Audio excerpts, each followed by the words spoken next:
أعوذ بالله من الشيطان الرجيم. بسم الله الرحمن الرحيم. إن الذين يرمون المحصنات الغافلات المؤمنات لعنوا في الدنيا والآخرة ولهم عذاب عظيم. يوم تشهد عليهم ألسنتهم وأيديهم وأرجلهم بما كانوا يعملون. يومئذ يوفيهم الله دينهم الحق ويعلمون أن الله هو الحق المبين. السلام عليكم ورحمة الله وبركاته. ഖുർആൻ പദം 1163 ദിവസത്തിലേക്ക് എല്ലാവരെയും ഹാർദമായി സ്വാഗതം ചെയ്യുന്നു. പരിശുദ്ധ ഖുർആനിലെ 24-ാമത്തെ അധ്യായമായ സൂറത്തുൻ നൂറിലെ 23 മുതൽ 25 വരെയുള്ള ആയത്തുകളാണ് ഇന്ന് പഠനവിധേയമാക്കുന്നത്.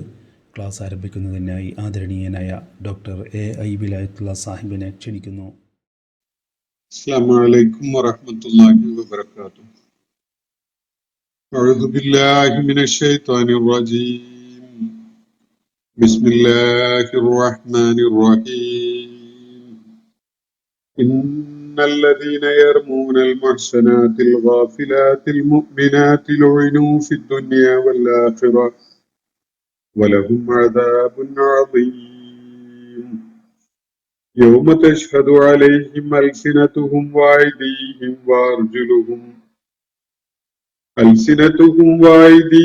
وأرجلهم بما كانوا يعملون. يومئذ يوفيهم الله دينهم الحق ويعلمون أن الله هو الحق المبين. صدق الله العلي العظيم. സൂറത്തുൻ നൂറിലെ 23 മുതൽ 25 വരെയുള്ള ആയത്തുകളാണ് ഞാൻ നിങ്ങളെ കേൾപ്പിച്ചിട്ടുള്ളത്. ഇന്നലെ നമ്മൾ ചർച്ച ചെയ്ത ആയത്തുകളുടെ ചെറിയൊരു ഭാഗം അതിന് അനുബന്ധമായിട്ട് മനസ്സിലാക്കി വെക്കേണ്ട ചില കാര്യങ്ങൾ കൂടി നിങ്ങളെ കേൾപ്പിക്കേണ്ടതുണ്ടായിരുന്നു. സൂറത്തുൻ നൂറിൽ അല്ലാഹു ഇന്നലെ നമ്മൾ ചർച്ച ചെയ്ത ഭാഗത്ത് പിശാചിന്റെ കാൽപ്പാടുകളെ നിങ്ങൾ പിൻപറ്റരുത് എന്നാണ് മുഖ്യമായിട്ട് പറയുകയുണ്ടായത്. പിശാചിന്റെ കാൽപ്പാടുകളെ പിൻപറ്റുന്നവരെ പിശാച് എല്ലാവിധ ഫഹ്ശാഉം മുൻകറും ചെയ്യാൻ പ്രേരിപ്പിക്കുന്ന വിധത്തിലുള്ള സമ്മർദ്ദത്തിലാക്കും. അള്ളാഹുവിന്റെ ഔദാര്യവും കാരുണ്യവും ഒക്കെ ഉള്ളത് കൊണ്ട് മാത്രമാണ് നിങ്ങൾക്ക് ജീവിത വിശുദ്ധി കാത്തു സൂക്ഷിക്കാൻ പറ്റുന്നത്.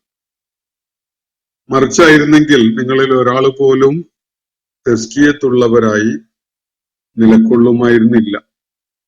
അള്ളാഹു അവനുദ്ദേശിക്കുന്നവരെയാണ് ജീവിത വിശുദ്ധി നൽകി അനുഗ്രഹിക്കുന്നത്. അവനെല്ലാം കേൾക്കുന്നുണ്ട്, എല്ലാം അറിയുന്നുമുണ്ട്. അതുപോലെ ശ്രേഷ്ഠ ഗുണങ്ങളുള്ള ജീവിതത്തില് സാമ്പത്തിക ശേഷിയും അതുപോലെയുള്ള ആശ്വാസമൊക്കെ ഉള്ള ആളുകൾ അടുത്ത ബന്ധുക്കൾക്കും അഗതികൾക്കും അള്ളാഹുവിന്റെ മാർഗത്തിൽ ഹിജ്റ ചെയ്തു വന്ന ആളുകൾക്കൊന്നും ഇനിമേൽ സഹായിക്കുകയില്ല, അവർക്കായിട്ട് യാതൊന്നും കൊടുക്കുകയില്ല എന്ന വിധത്തില് ശപഥം ചെയ്യരുത്. വിട്ടുവീഴ്ച ചെയ്യുക, വിശാല മനസ്കത കാണിക്കുക. അള്ളാഹു നിങ്ങൾക്ക് പുറത്തു തരണമെന്ന് നിങ്ങൾ ഇഷ്ടപ്പെടുന്നില്ലേ? അള്ളാഹു തീർച്ചയായിട്ടും പുറത്തു കൊടുക്കുന്നവനും കരുണ ചെയ്യുന്നവനുമാണ് എന്നാണ് ഇന്നലെ നമ്മൾ വായിച്ചു വെച്ച ഇന്നലെ നമ്മൾ പഠന വിധേയമാക്കിയ ആയത്തുകളിൽ അള്ളാഹു തുടർന്ന് പറയുന്നത്. ഈ ആയത്തുകളുടെ പശ്ചാത്തലവും അതുമായി ബന്ധപ്പെട്ടുകൊണ്ടുള്ള ചരിത്രപരമായ ഇൻഫർമേഷനൊക്കെ നിങ്ങളുമായി ഞാൻ പങ്കുവെക്കുകയുണ്ടായി. അബൂബക്കർ റളിയല്ലാഹു അൻഹുവുമായി വ്യക്തിപരമായി ബന്ധമുണ്ടായിരുന്ന ഒരാളാണ്. കുടുംബപരമായിട്ട് കൂടി അടുപ്പമുണ്ടായിരുന്ന ആളാണ്. മിസ്തഹ് ബിനു ഉസാസ എന്ന പേരിൽ അറിയപ്പെട്ടിരുന്ന വ്യക്തി. അദ്ദേഹം ഈ ഖദഫ് പ്രചരിച്ച, വ്യഭിചാരാരോപണം പ്രചരിച്ച ഘട്ടത്തില് അതിന്റെ പ്രചാരണത്തിൽ കണ്ണിയായി പോയതിന്റെ പേരിൽ ശിക്ഷ ഏറ്റുവാങ്ങേണ്ടി വന്ന വ്യക്തിയാണ്. അബൂബക്കർ റളിയല്ലാഹു അൻഹുവിന്റെ എല്ലാവിധത്തിലുള്ള പിൻബലവും സഹായവും പിന്തുണയും ഒക്കെ കിട്ടിക്കൊണ്ടിരുന്ന, അദ്ദേഹത്തെയും കുടുംബത്തെയും എല്ലാ നിലക്കും ആശ്രയിച്ചുകൊണ്ട് കഴിഞ്ഞിരുന്ന ഒരാളാണ് മിസ്തഹ് ബിനു ഉസാസ. അപ്പൊ ഈ വിധം ഒരു നെറികെട്ട പ്രവർത്തനങ്ങളിൽ പങ്കാളിയായി പോയി എന്നതിന്റെ പേരിൽ അബൂബക്കർ റളിയല്ലാഹു അൻഹുവിന് അദ്ദേഹത്തോട് വലിയ അകൽച്ച ഉണ്ടാവുകയും വിഷമവും പ്രയാസമൊക്കെ അനുഭവപ്പെടുകയൊക്കെ ചെയ്ത കാരണമായി അദ്ദേഹത്തിന് ഇനി മേൽ തന്റെ സഹായങ്ങളൊന്നും നൽകപ്പെടുന്നതല്ല, അദ്ദേഹത്തിന് നൽകി വന്ന പിന്തുണയൊന്നും ഇനി നൽകുകയില്ല എന്ന വിധത്തിൽ അബൂബക്കർ റളിയല്ലാഹു അൻഹു ശപഥം ചെയ്തിട്ടുണ്ടായിരുന്നു. എന്നാൽ ഈ ആയത്ത് അവതരിച്ച ആ ഘട്ടത്തില് അള്ളാഹുവെ, നിന്റെ പാപമോചനം നീ വിട്ടുവീഴ്ച ചെയ്തു തരുന്നത് ഞങ്ങൾക്ക് ആവശ്യമാണ് എന്ന് പറഞ്ഞുകൊണ്ട് അബൂബക്കർ റളിയല്ലാഹു അൻഹു തന്റെ നയം തിരുത്തുകയാണ്. ആ ശപഥം ലംഘിക്കുകയും മിസ്തഹ് ബിനു ഉസാസക്കും കുടുംബത്തിനും നേരത്തെ നൽകിയിരുന്നതിനേക്കാൾ കൂടുതലായിട്ട് സഹായങ്ങളും സാമ്പത്തിക പിന്തുണയൊക്കെ അതും നൽകുന്ന ഒരു നിലപാടിലേക്ക് അദ്ദേഹം മാറുകയും ചെയ്തു. ഇതാണ് പശ്ചാത്തലം. അപ്പൊ ഇതില് ശപഥം ലംഘിക്കുക എന്നൊരു വിഷയം വരുന്നുണ്ട്. വിശുദ്ധ ഖുർആനിൽ 1-2 സ്ഥലങ്ങളിലായിട്ട് ശപഥം ലംഘിക്കുന്നത് കുറ്റകരമായതും പ്രായശ്ചിത്തം കഫാറത്ത് നൽകപ്പെടേണ്ടതുമായ ഒരു കാര്യമായിട്ട് പറയുന്നുണ്ട്. അപ്പൊ ഈ വിഷയത്തില് നമ്മള് ഒരു കാര്യം ശപഥം ചെയ്തതിന് ശേഷം അതല്ല, ആ ശപഥത്തിൽ അടങ്ങിയ ഒരു സംഗതിയല്ല മെച്ചമായത്, നല്ലത്, ഖൈറായത് അതല്ലാത്ത മറ്റൊന്നാണ് എന്ന് മനസ്സിലായി കഴിഞ്ഞാൽ ശപഥം അവസാനിപ്പിക്കാവുന്നതാണ്, ലംഘിക്കാവുന്നതാണ്. പക്ഷെ അങ്ങനെ ലംഘിക്കുമ്പോൾ അതിന് കഫാറത്ത്, പ്രായശ്ചിത്തം നൽകേണ്ടതുണ്ടോ, പ്രായശ്ചിത്തം ചെയ്യേണ്ടതുണ്ടോ എന്നൊരു ചോദ്യം കർമ്മശാസ്ത്ര പണ്ഡിതന്മാർക്കിടയിൽ വളരെ ഗൗരവത്തിൽ തന്നെ ഉന്നയിക്കപ്പെടുന്നുണ്ട്. 2 നിലപാടുകളാണ് അക്കാര്യത്തില് കർമ്മശാസ്ത്ര പണ്ഡിതന്മാര് സ്വീകരിച്ച് കാണുന്നത്. അതിലൊന്ന്, ഈ തെറ്റായ ഒരു തീരുമാനം ശപഥമായി നിർവഹിച്ചിട്ടുണ്ടെങ്കിൽ അത് അവസാനിപ്പിക്കുന്നത് തന്നെയാണ് അതിന്റെ കഫാറത്ത്, അതിന്റെ പ്രായശ്ചിത്തം. ഇയാൾക്ക് കൊടുക്കൂല, ഇയാളെ സഹായിക്കൂല എന്ന് പറഞ്ഞത് ആ തീരുമാനത്തിൽ നിന്ന് പുറകോട്ട് പോയി അത് ആ ശപഥം ലംഘിച്ചു എന്നത് തന്നെയാണ് അതിനുള്ള പ്രായശ്ചിത്തം എന്ന് അഭിപ്രായപ്പെടുന്ന പണ്ഡിതന്മാരുണ്ട്. അതൊരു ഹദീസിന്റെ കൂടി പിൻബലത്തിലാണ് അവരങ്ങനെ ചെയ്യുന്നത്. ആ ഹദീസ് ഇങ്ങനെയാണ്. നബി സല്ലല്ലാഹു അലൈഹി വസല്ലം പറയുന്ന കാര്യം, ആരെങ്കിലും ഒരു കാര്യം ശപഥം ചെയ്യുകയും പിന്നീട് അതിനേക്കാൾ മെച്ചപ്പെട്ടതായിട്ട് മറ്റൊരു നിലപാടിനെ മനസ്സിലാക്കുകയും ചെയ്താൽ ഫൽയഅതില്ലദീ ഹുവ ഖൈറും വലയുകഫിറു അൻ യമീനിഹി എന്നാണ്. വലയുകഫിർ അൻ യമീനിഹി എന്നാണ് ഇവിടെ പറയുന്നത്. ഈ ഹദീസ് അല്ല, ഞാനിവിടെ ഉദ്ദേശിച്ചിരുന്നതിന്റെ മുമ്പ് ഒരു ഹദീസ് പരാമർശിക്കപ്പെടേണ്ടതുണ്ടായിരുന്നു. അതിന് ശേഷമാണ് ഇത് വരേണ്ടത്. അപ്പോ അതിന്റെ മുമ്പ് പരാമർശിക്കപ്പെടേണ്ട ഹദീസ് അതിന്റെ അവസാന ഭാഗത്ത് ഇങ്ങനെയാണ്: ദാലിക കഫാറത്തുഹു, ആ ശപഥം ലംഘിക്കൽ തന്നെയാണ് കഫാറത്ത്, അതിന്റെ പ്രായശ്ചിത്തം എന്ന് നബി സല്ലല്ലാഹു അലൈഹി വസല്ലം വ്യക്തമാക്കുന്നതായിട്ട് ഒരു ഹദീസ് ഉണ്ട്. അപ്പൊ ആ ഹദീസിന്റെ അടിസ്ഥാനത്തിലാണ് പ്രമുഖരായ പല ഫുഖഹാക്കളും ഈ തെറ്റായ ശപഥം ലംഘിക്കുന്നതിന് കഫാറത്ത് ആ ലംഘിക്കുന്നത് തന്നെയാണ് ആ കഫാറ, ആ ശപഥം അവസാനിപ്പിക്കുന്നത് തന്നെയാണ് അതിനുള്ള പ്രായശ്ചിത്തം എന്ന അഭിപ്രായത്തിൽ അവരെത്തുന്നത്. എന്നാൽ മറ്റൊരു ഹദീസിന്റെ അടിസ്ഥാനത്തിൽ വേറെ പണ്ഡിതന്മാര് എത്തിച്ചേരുന്ന നിലപാട്, കഫാറത്ത് ഈ ശപഥം ലംഘിക്കുക, ഐമാൻ ലംഘിക്കുക എന്ന് പറയുന്നത് ഇസ്ലാമിൽ ഒരു കുറ്റകരമായ സംഗതിയാണ്, അല്ലെങ്കിൽ ഒരു തെറ്റാണ്. അതുകൊണ്ട് അതിന് കൃത്യമായി കഫാറത്ത് ഖുർആൻ തന്നെ നിർദ്ദേശിച്ചിട്ടുണ്ട് എന്നതിനാൽ ഏത് വിധത്തിലുള്ള കഫാറത്താണെങ്കിലും ഏത് വിധത്തിലുള്ള ഐമാനാണെങ്കിലും ശപഥമാണെങ്കിലും അത് ലംഘിക്കുകയാണെങ്കിൽ അതിന് പ്രായശ്ചിത്തം ചെയ്യേണ്ടതുണ്ട് എന്ന നിലപാടിലാണ് അവർ. വിശുദ്ധ ഖുർആനില് സൂറത്തുൽ മാഇദയില് അള്ളാഹു ഈ ഐമാൻ ലംഘിക്കുന്ന സംബന്ധമായിട്ട് ഒരു കാര്യം വ്യക്തമാക്കിയത് നമ്മൾ നേരത്തെ പഠിച്ചിട്ടുള്ളതാണ്. വെറുതെ പറഞ്ഞു പോയ കാര്യങ്ങൾക്കല്ല, മനസ്സിൽ ഉറപ്പിച്ച് ദൃഢമായ വിധത്തില് ഒരു തീരുമാനം എന്ന നിലക്ക് ആരെങ്കിലും ഒരു ശപഥം ചെയ്തിട്ട് അത് ലംഘിക്കുകയാണെങ്കിൽ അതിന് കഫാറത്തായിട്ട് ഇത്ആമു അശ്റത്തും മസാക്കീനാണ്, അഗതികളിൽപ്പെട്ട 10 പേർക്ക് ഭക്ഷണം നൽകലാണ് കഫാറത്തായിട്ട് നിർദ്ദേശിക്കുന്നത്. അതല്ലെങ്കിൽ അത് നിങ്ങളൊക്കെ കഴിക്കുന്ന സാധാരണ ഭക്ഷണം അതിന്റെ അങ്ങനെയുള്ളത് 10 പേർക്ക് നൽകണം എന്നതാണ് കഫാറത്ത്. അതല്ലെങ്കിൽ അത്രയും പേർക്ക് 10 പേർക്ക് വസ്ത്രങ്ങൾ വാങ്ങിച്ചു കൊടുക്കുക എന്നതാണ് കഫാറത്തായിട്ട്. കിസ്വത്തുഹും എന്നാണ് ഉപയോഗിക്കുന്നത്. അവർക്ക് വേണ്ട ഉടയാടകൾ, വസ്ത്രങ്ങൾ വാങ്ങിച്ചു കൊടുക്കുക, അതാണ് കഫാറത്തായിട്ട് നിശ്ചയിച്ചത്. അതുമല്ലെങ്കിൽ ഒരു അടിമയെ മോചിപ്പിക്കുക എന്നതാണ് കഫാറത്ത്. ഇനി ഇതൊന്നും സാധിക്കാതെ വരികയാണെങ്കിൽ 3 ദിവസം നോമ്പ് അനുഷ്ഠിക്കുക എന്നതാണ് കഫാറത്ത് എന്ന് സൂറത്തുൽ മാഇദയിലെ 89-ാമത്തെ ആയത്തില് അള്ളാഹു വ്യക്തമാക്കുന്നുണ്ട്. അപ്പൊ ഐമാൻ ശപഥങ്ങളെ ലംഘിക്കേണ്ടി വരികയാണെങ്കിൽ അതിന് കഫാറത്തുണ്ട്. അതില് ഒന്നാമത്തത് 10 അഗതികൾക്ക് ഭക്ഷണം നൽകുക എന്നതാണ്. ആ ഭക്ഷണത്തിന്റെ ക്വാളിറ്റിയാണ് സൂചിപ്പിച്ചത്. നിങ്ങളും നിങ്ങളുടെ കുടുംബമൊക്കെ കഴിക്കുന്ന തരത്തിലുള്ള ഭക്ഷണം അവർക്ക് കൊടുക്കുക.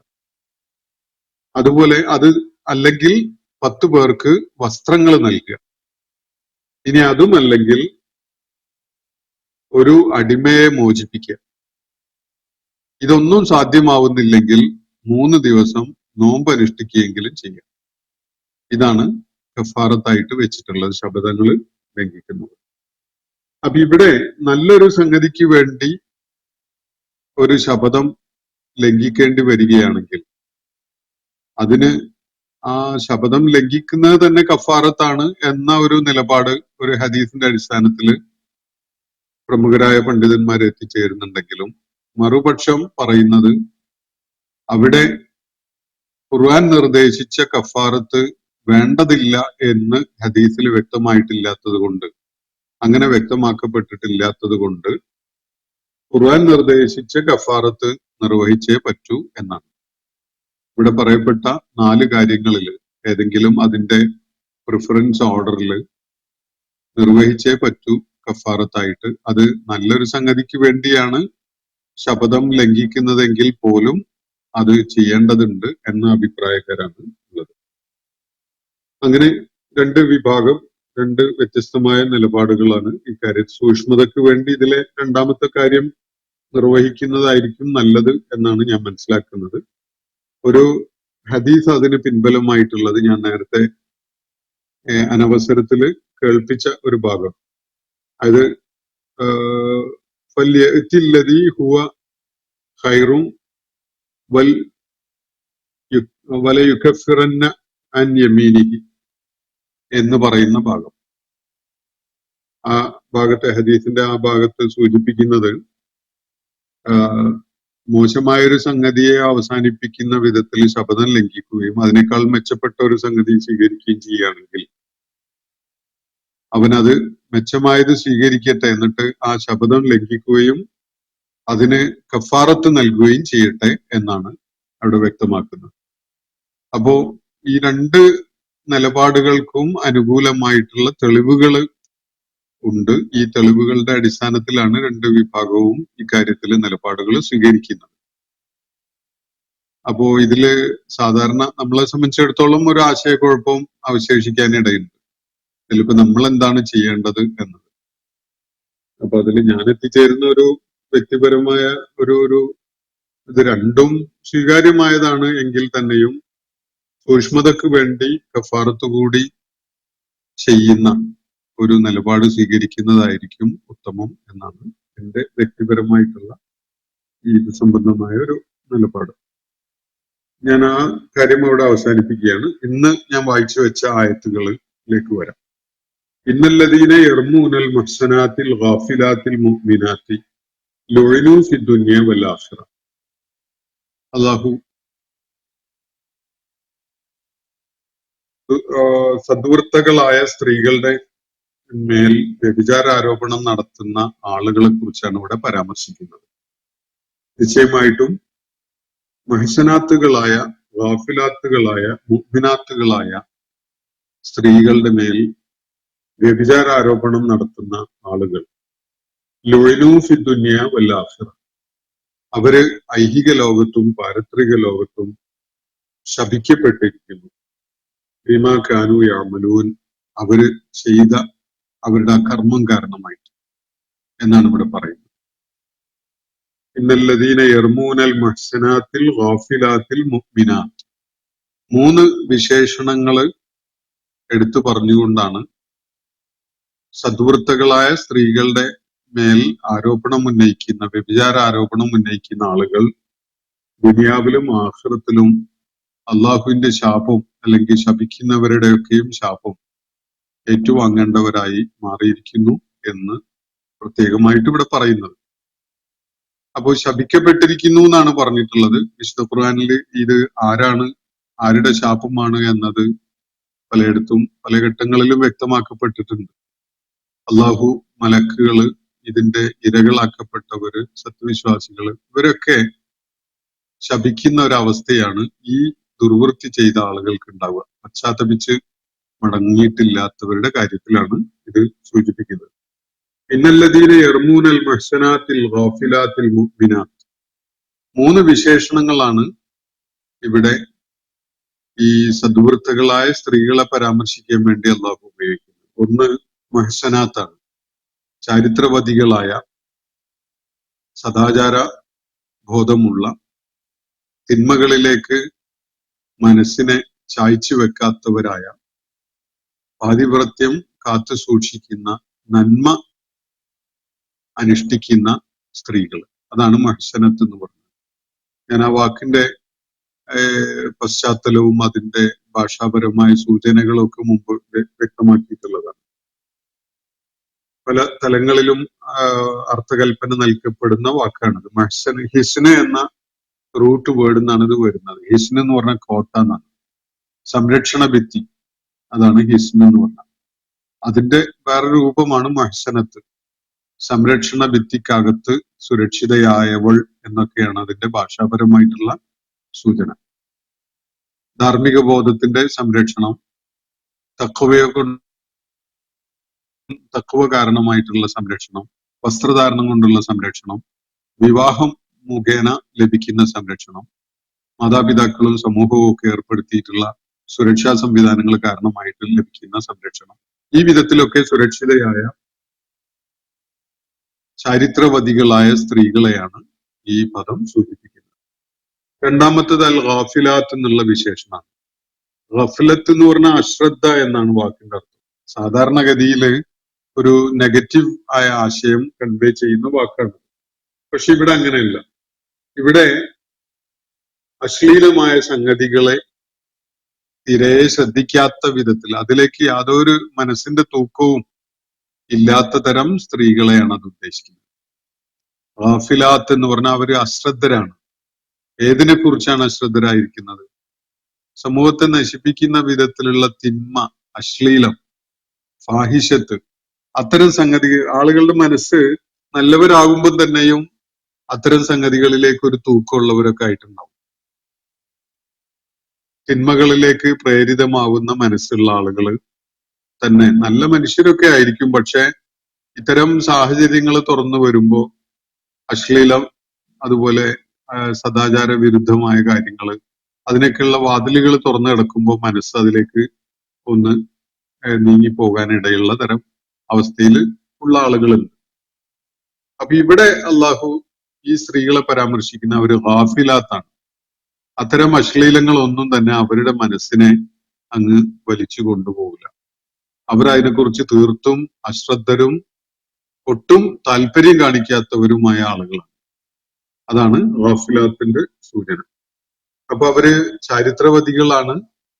അതുപോലെ ശ്ലീലമല്ലാത്ത കാര്യങ്ങളിലേക്ക് മനസ്സിനെ കൊണ്ടുപോകാതെ അതേക്കുറിച്ച് പൂർണ്ണമായി അശ്രദ്ധയിൽ കഴിയുന്നവര് എന്ന് പറഞ്ഞാൽ അതിന്റെ കാര്യത്തിൽ അവർക്ക് ഒട്ടും താല്പര്യമോ അതിലേക്ക് ഒരു തൂക്കമോ ഇല്ലാത്ത വിധത്തില് നന്മയിൽ അധിഷ്ഠിതമായി മനസ്സിനെ കാത്തു സൂക്ഷിക്കുന്ന ആളുകൾ. അൽ മുഅ്മിനാത്ത്, സത്യവിശ്വാസിനികളായ. ഈ മൂന്ന് പ്രത്യേകതകളും പരാമർശിച്ചുകൊണ്ട് അത്തരം സ്ത്രീകളെ വ്യഭിചാരാരോപണം നടത്തുന്ന ആളുകൾ അവര് തീർച്ചയായിട്ടും ലുഇനൂ ഫി ദുനിയ വൽ ആഖിറ, ദുനിയാവിലും ഈ ഐഹിക ലോകത്തും പാരത്രിക ലോകത്തും ഒരുപോലെ ശപിക്കപ്പെട്ടിരിക്കുന്നു. വലഹും അദാബുൻ അളീം, അവർക്ക് ഘോരമായ ശിക്ഷയാണല്ലോ, അതികഠിനമായ അതിഭയങ്കരമായ ശിക്ഷയാണ് അവർക്കായിട്ടുള്ളത്. ഇനി ആ ശിക്ഷ ഏറ്റുവാങ്ങേണ്ടി വരുന്ന സന്ദർഭത്തെ കുറിച്ച് അള്ളാഹു സൂചിപ്പിക്കുകയാണ്. യൗമ തശ്ഹദു അലൈഹിം അൽസിനതുഹും, ഒരു നാള്, ഒരു സന്ദർഭം വരാനുണ്ട്. അന്ന് അവരുടെ നാവുകൾ അവർക്കെതിരിൽ സാക്ഷ്യം വഹിക്കും. വ ഐദീഹിം, അവരുടെ കൈകളും, വ അർജുലുഹും, അവരുടെ കാലുകളും. അപ്പോ സ്വന്തം നാവ്, കൈകള്, കാലുകൾ, ഇതൊക്കെയും തന്നെ ഇങ്ങനെ വ്യഭിചാരാരോപണം നടത്തിയ ആളുകൾക്കെതിരിൽ സാക്ഷ്യം പറയുന്ന ഒരു നാൾ വരാനിരിക്കുന്നു. അന്ന് ബിമാ കാനു യഅമലൂൻ, അവരുടെ ചെയ്തി കാരണമായിട്ട്, അവരിപ്പോ പരാമർശിക്കപ്പെട്ട വിധത്തില് ചെയ്തിട്ടുള്ള ദുഷ്കൃത്യങ്ങൾ കാരണമായിട്ട് അവരുടെ സ്വന്തം നാവുകളും കൈകളും കാലുകളും ഒക്കെ അവർക്കെതിരിൽ സാക്ഷ്യം പറയുന്ന ഒരു സന്ദർഭമായിരിക്കും അത്. എന്ന് പറഞ്ഞാൽ ദുനിയാവിലും ആഖിറത്തിലും അവര് ശിക്ഷ ഏറ്റുവാങ്ങുന്നവരും ശാപം ഏറ്റുവാങ്ങുന്നവരും ഒക്കെ ആയിരിക്കും എന്ന് പറഞ്ഞല്ലോ. ആ പാരത്രിക ലോകത്ത് അവർക്കെതിരിൽ ഉള്ള ശാപം ഉണ്ടാകുന്ന ആ സന്ദർഭത്തിന്റെ ഒരു പ്രത്യേകത, ഇവർക്ക് എന്തെങ്കിലും ന്യായം ഉന്നയിക്കാൻ പറ്റുന്ന, കൈകൊണ്ടോ കാലുകൊണ്ടോ തങ്ങൾക്കെതിരെയുള്ള സംഗതികളെ തടുക്കാനോ പറ്റുന്ന ഒരു അവസ്ഥയിലാവില്ല. തീർത്തും നിരായുധരായ അവസ്ഥയിൽ സ്വന്തം നാവ് പോലും തനിക്കെതിരിൽ സാക്ഷ്യം പറയുന്ന, കൈകാലുകള് തനിക്കെതിരിൽ സാക്ഷ്യം പറയുന്ന ഒരു സന്ദർഭമായിരിക്കും അത്. അത് അവരുടെ ദുഷ്കൃത്യത്തിന്റെ ആ പാപത്തിന്റെ ഫലമായിട്ട് തന്നെയുള്ളതാണ് എന്നാണ് അള്ളാഹു സൂചിപ്പിക്കുന്നത്. ബിമാക്കാനു യഅമലൂൻ യൗമ ഇദിൻ, ആ നാളിൽ യുവഫീഹിമുല്ലാഹു ദീനഹും, അള്ളാഹു അവർക്ക് അവരുടെ ദീൻ, അവരർഹിക്കുന്ന ദീൻ അടിസ്ഥാനത്തിലുള്ള അള്ളാഹു പഠിപ്പിച്ചിട്ടുള്ള വിധത്തിലുള്ള ശിക്ഷ പൂർണ്ണമായിട്ട് അള്ളാഹു നൽകും. ഇവിടെ ദീനഹുമുൽ ഹഖ്, അവരുടെ ആ സത്യദീനിന്റെ അടിസ്ഥാനത്തിലുള്ള അവരുടെ അർഹത, അത് തികച്ചും അവർക്ക് അവരർഹിക്കുന്നത് പൂർത്തീകരിച്ച് നൽകുക തന്നെ ചെയ്യും. വയഅലമൂന അന്നല്ലാഹ ഹുവൽ ഹഖുൽ മുബീൻ, അവരൊരു കാര്യം കൂടി ആ ഘട്ടത്തിൽ മനസ്സിലാക്കുകയും ചെയ്യും, നിശ്ചയമായിട്ടും അള്ളാഹു അവനാണ് വളരെ പ്രത്യക്ഷമായ തന്നെ ഉള്ള യാഥാർത്ഥ്യം എന്ന കാര്യം അവർക്ക് തിരിച്ചറിയാൻ സാധിക്കുകയും ചെയ്യും. യാഥാർത്ഥ്യത്തിന്റെ അടിസ്ഥാനത്തിൽ മനുഷ്യരെ ഉത്ബോധിപ്പിക്കുന്ന വേദഗ്രന്ഥമാണ് വിശുദ്ധ ഖുർആൻ. തെളിവുകളും സാക്ഷ്യങ്ങളും യുക്തിഭദ്രമായ ആശയങ്ങളും അടിസ്ഥാനപ്പെടുത്തിക്കൊണ്ടാണ് അത് കാര്യങ്ങൾ പറയുന്നത്. അപ്പോ തെളിവുകളുടെയും സാക്ഷ്യങ്ങളുടെയും പിൻബലത്തിൽ യാഥാർത്ഥ്യം ഉയർത്തി കാണിക്കുന്ന അള്ളാഹു മാത്രമാണ് യാഥാർത്ഥ്യം എന്ന കാര്യം അവര് ആ സന്ദർഭത്തിൽ തിരിച്ചറിയുകയും ചെയ്യും. ഇന്ന് അവർ ഈ വിധത്തിലുള്ള ദുഷ്കൃത്യങ്ങളിലേക്ക് പ്രേരിതരാവുന്നത് അള്ളാഹു ആണ് പരമമായ യാഥാർത്ഥ്യം എന്ന കാര്യത്തില് അവർക്ക് വേണ്ടത്ര ബോധ്യമില്ലാത്തത് കൊണ്ടാണ്. അള്ളാഹുവിനെ പരമമായ യാഥാർത്ഥ്യമായിട്ട് ഉൾക്കൊള്ളാൻ കഴിയുന്ന ആളുകൾ ഒരിക്കലും തന്നെ അവന്റെ കൽപ്പനകളെ ലംഘിച്ചുകൊണ്ട് മുഹ്സനാത്തുകളും ഗാഫിലാത്തുകളും മുഅ്മിനാത്തുകളുമായ ചരിത്രവതികളായ സ്ത്രീകളുടെ നേരെ വ്യഭിചാര ആരോപണം പോലെയുള്ള കാര്യങ്ങൾ നടത്തുകയില്ല. അവരുടെ നേരെ അത്തരം ആക്ഷേപങ്ങൾ ഉന്നയിക്കുകയും അവരെ അത്തരം സംഗതികളിലേക്ക് വലിച്ചിഴക്കുകയും ചെയ്യുകയില്ല. ആരെങ്കിലും അങ്ങനെ ചെയ്യുന്നുണ്ടെങ്കിൽ അള്ളാഹു ആണ് പരമമായ യാഥാർത്ഥ്യം എന്ന ബോധ്യം അവരിൽ വേണ്ട വിധത്തിൽ ഇല്ല എന്നാണ് അതിന്റെ അർത്ഥം. അവര് ശിക്ഷയും ശാപവും ഏറ്റുവാങ്ങേണ്ടി വരുന്ന ഘട്ടത്തില് തീർച്ചയായിട്ടും അവരുടെ നാവും കൈകാലുകളും ഒക്കെ തന്നെ നിശബ്ദമാക്കപ്പെടുകയും നാവും കൈകാലുകളും ഒക്കെ തന്നെ അവർക്കെതിരിൽ സാക്ഷ്യം പറയുന്നവരാവുകയും പരമമായ യാഥാർത്ഥ്യം അള്ളാഹു ആണ് എന്നത് അവർക്ക് ബോധ്യമാവുകയും ചെയ്യും. അള്ളാഹുവിനെ കുറിച്ച് അങ്ങനെ ഒരു ബോധ്യമില്ലാത്തത് കൊണ്ട് ഉണ്ടെങ്കിലും ഉണ്ടാകും ഇല്ലെങ്കിലില്ല എന്നൊക്കെയുള്ള നിലക്ക് വിശ്വസിക്കുന്ന ആളുകള് ഇത്തരം ദുരാരോപണങ്ങൾ ഉന്നയിക്കുന്നതിൽ യാതൊരു വിധത്തിലുള്ള സൂക്ഷ്മതയും ജാഗ്രതയും ഒന്നും കാണിക്കില്ല. അള്ളാഹുവിനെ കുറിച്ച് കൃത്യമായ ബോധ്യമുള്ള ആളുകൾ ഒരിക്കലും തന്നെ അങ്ങനെയുള്ള സംസാരങ്ങളിലേക്ക് പോവുകയുമില്ല. അപ്പോ അങ്ങനെയുള്ള സംസാരം നടത്തുന്ന ആളുകൾ മുഅ്മിനാത്തുകളും ഗാഫിലാത്തുകളും മുഹ്സനാത്തുകളുമായ ചരിത്രവതികളായ ഉത്കൃഷ്ടകളായ സ്ത്രീകളെ കുറിച്ച് വ്യഭിചാര ആരോപണം നടത്തുന്നവർ ദുനിയാവിലും ആഖിറത്തിലും ശാപം ഏറ്റുവാങ്ങുന്നവരാണ്.